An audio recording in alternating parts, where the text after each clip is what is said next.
So you decided to buy a car dealership, and here you are on the lot at 7 in the morning before the first salesperson shows up. The offer sheet in your hand says $25 million for the whole thing.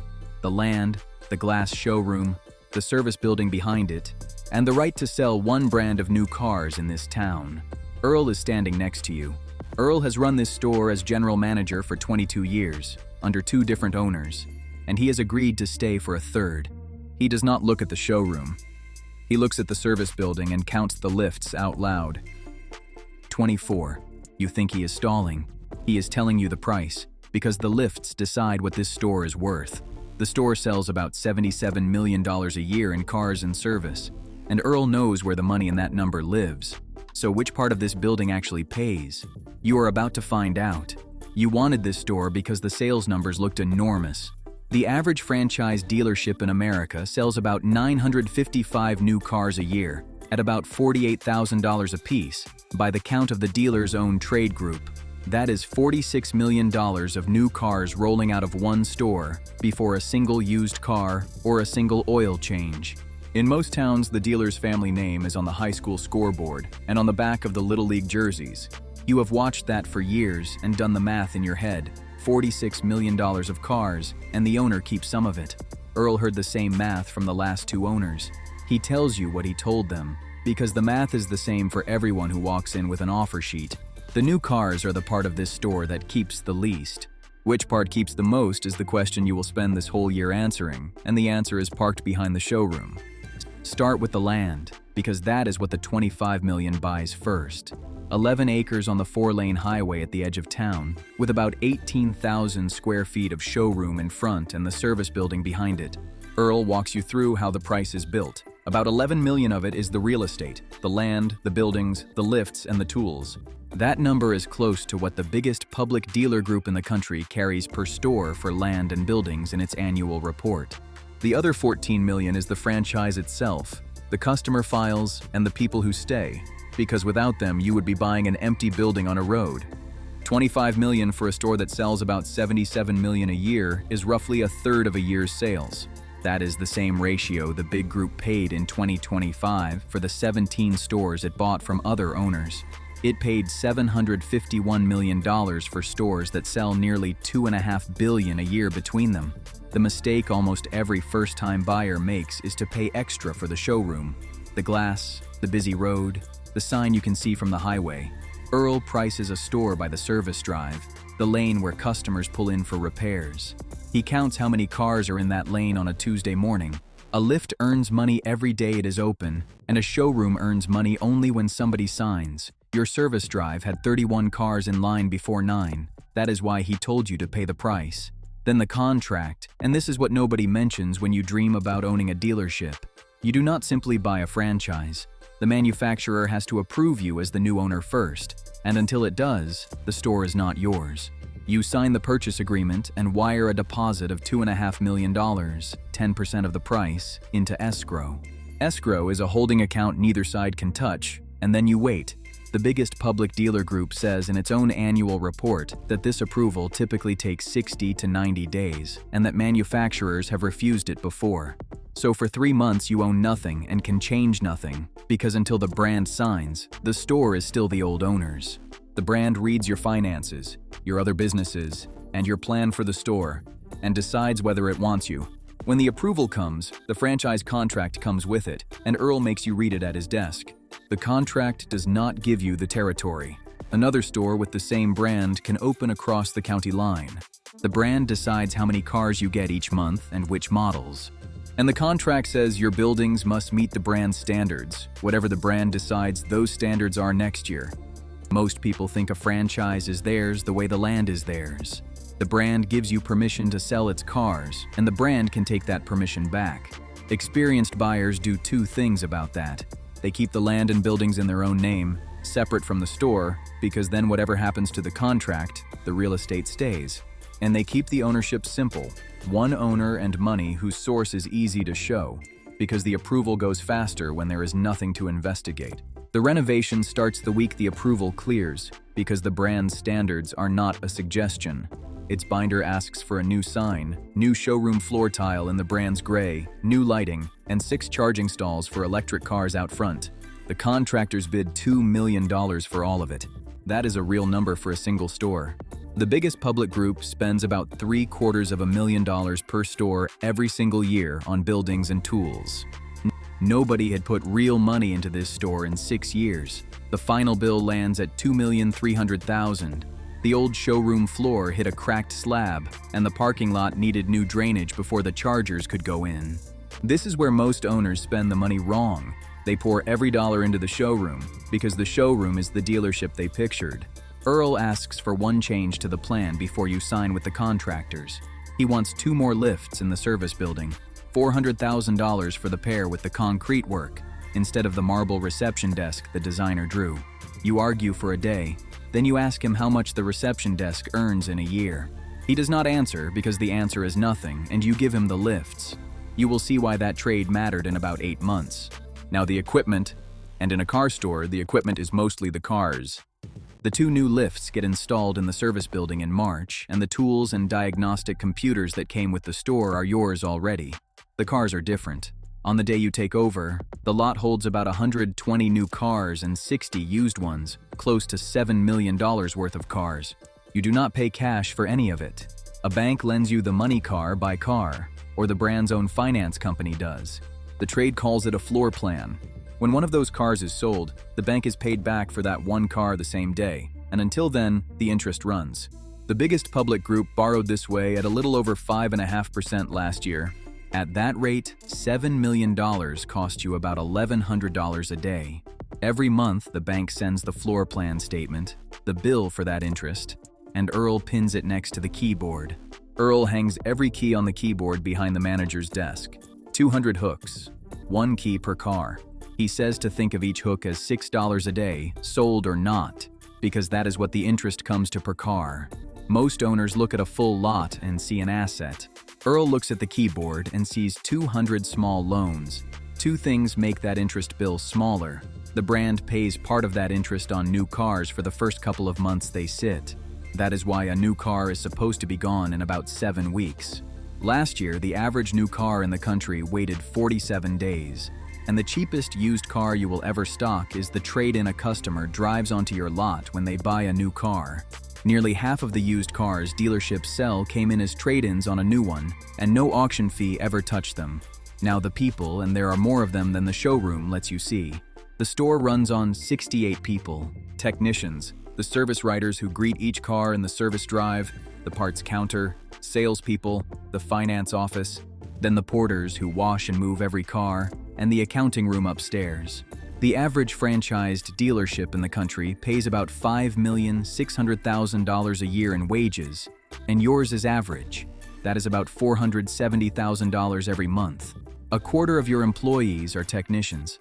The salespeople you pictured when you imagined this business are fewer than 1 in 5. This is where most new owners hire wrong.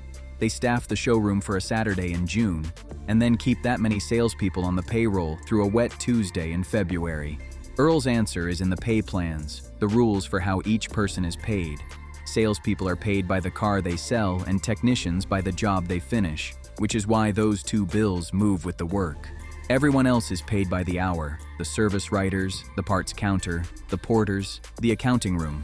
In a slow week, you pay every one of them in full, because the hours are worked whether the cars sell or not. Earl keeps the service building fully staffed every day of the year, because a lift with no technician under it earns nothing. And a good technician is the hardest person in the building to replace. The first month as the owner comes in April, after the new sign goes up. The number on the sales report is the biggest you have ever seen with your name on it.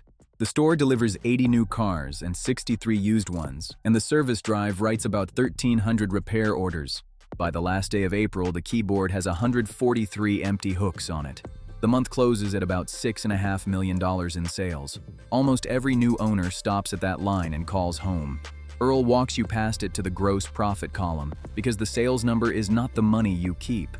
Gross profit is the part of each sale that stays after the car itself is paid for. A new car that sold for $48,000 left about $2,900, the same as the biggest public group averaged last year.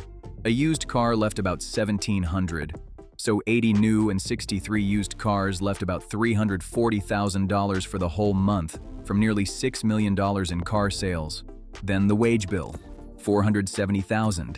Then the floor plan statement from the bank, about $33,000 of interest for the month.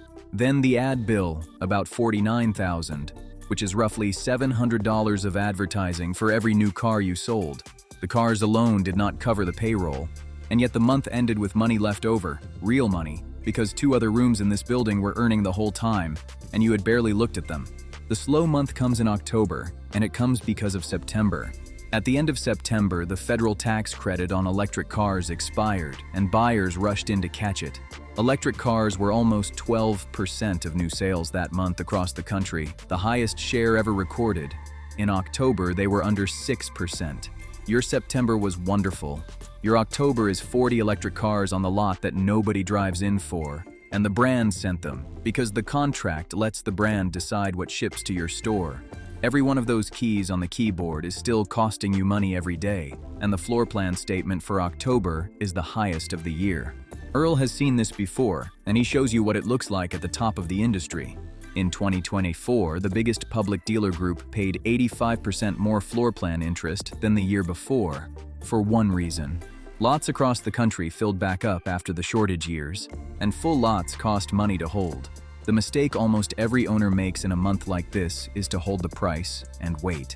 Earl cuts the price on the 40 cars by $3,000 each, $120,000 of profit you will never see, and sells them in 5 weeks. A car that sits for a season costs more than the discount that sells it today. Because the floor plan statement runs every day, it sits. The month ends with a loss on the new car side of the store, and the lifts in the service building were as busy in October as they had been in September. Would you rather own the business people see from the road, or the one that pays the bills every month? Put it in the comments. Now the 2 rooms, and this is where the store you bought turns out to be a different business than the one you pictured. The first room is the service building. The average franchise dealership sells about $9,700,000 a year in service and parts, about 16,000 repair orders. The labor rate posted on the wall of the service drive, what a customer pays for 1 hour of a technician's work, is $186. On that work, the biggest public group keeps about 58 cents of every dollar, against about 6 cents on a new car. So the lifts leave your store a little over $5.5 million a year. The whole payroll, the showroom salespeople included, is $5,600,000. The lifts pay the payroll, almost to the dollar. Even the salespeople's paychecks are earned under a lift. That is why Earl counted them before he looked at anything else. And that is why he traded the marble desk for 2 more of them. The second room is the finance office, the small office with the door closed where the buyer signs the loan. When a buyer finances a car, the bank does not talk to the buyer. Your office arranges the loan, and the bank pays your store a fee for bringing it the loan. In the same room, the buyer often adds a service contract, which is a paid warranty for future repairs, or gap coverage, the insurance that pays off the loan if the car is wrecked. The store pays far less for those products than the buyer does, and the difference stays in the store. The biggest public group made about $1,800 per car in that office last year. $1,800 on a car that itself left $2,900 from a desk, a printer, and 40 minutes. The average new car buyer in America signs for about $767 a month over about 68 months. That sheet of paper is the office's whole business, because the loan and the add-ons on it are where the office's money comes from. So the part of this building that pays is the part you cannot see from the highway, the lifts in the back and the office with the door closed. You thought you bought a car store. What you own is a repair shop with a loan office attached, and the showroom out front brings both of them their customers. By the second spring, the store runs the same every month, so you can add up the year. You put in about $27 million. The purchase at $25, the renovation at $2,300,000. The store brings in about $77 million a year, roughly $42 million from new cars, $24 million from used, and $10 million from service and parts. What stays after the cars and parts themselves are paid for is about $13 million. Then the costs come out. $5,600,000 in wages, about $900,000 for the buildings, power, insurance, and upkeep, close to what the big group spends per store on its facilities. About $600,000 in advertising. A few $100,000 a year on the floor plan statement, and the software, supplies, and taxes after that. What stays with you is about $2.5 million a year, a little over 3 cents on every dollar of sales. The biggest public group keeps about 4 cents. A single store with one showroom lands a little under that because it has no other stores to share the accounting room and the advertising with. At that pace, the $27 million comes back in about 11 years. The land and the buildings stay yours on top of it because the brand can take back the franchise, but not the 11 acres. Knowing what you know now, you would redo one decision from the renovation year. You would have spent the money on 4 more lifts instead of 2, and given the brand the plainest showroom its standards allow. Every lift earns from its first Monday, and a floor tile earns nothing, ever. 3 of the lessons travel well beyond cars. First, when you look at a business, ignore the room it shows you and count the rooms it does not. Here, the showroom is the part on display, and the lifts and the small office are the part that pays. Second, every car on your lot is a loan you are paying interest on. Count the days, not the cars, because a full lot looks rich and costs money every morning it stays full. Third, the money is where the customer comes back. A car sells once. The same car comes back for service every 6 months for 10 years. And that is the part of the business that never had a slow October. Earl still counts the lifts out loud on the first Tuesday of every month, and now you count with him, 26. By 7 in the morning, the service drive has 30 cars in line, and the keyboard behind the manager's desk is 2/3 full. The floor plan statement for March is the smallest in 2 years. The showroom is dark and stays dark for another hour, because the showroom does not earn at 7 in the morning. The building behind it does, about $2.5 million every year. The service drive earns its share of that before the first salesperson walks in.